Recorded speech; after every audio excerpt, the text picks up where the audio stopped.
Chicago PD Season 12, Episode 22, titled Vows, previews a new enemy who could be more deadly to Voight than Reid. Throughout Season 12 of Chicago PD, Reid served as Voight's main opponent.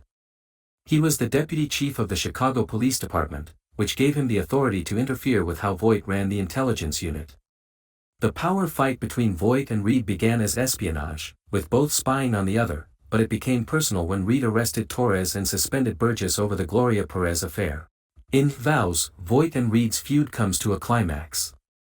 Voight excludes Chapman following Torres' arrest, despite the fact that she is his lover and co-conspirator in taking down Reid, since he intends to breach the law to handle the Reid issue. The season finale of Chicago PD ends with Reid's death and Chapman's understanding that Voight engineered it, which does not bode well for their relationship.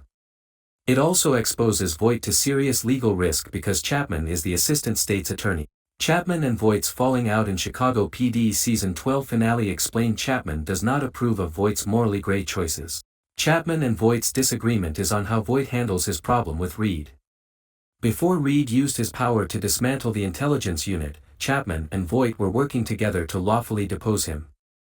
They had started gathering information that Reid was linked to Jesus Otero and other known gang leaders. However, as Reid made his move, Voight knew that his systematic technique would not protect him or his officers.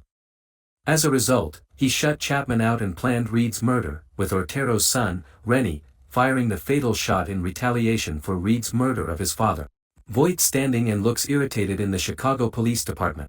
Chapman rapidly determined that Voight was responsible for the murder, despite Voight's denial and her inability to provide proof.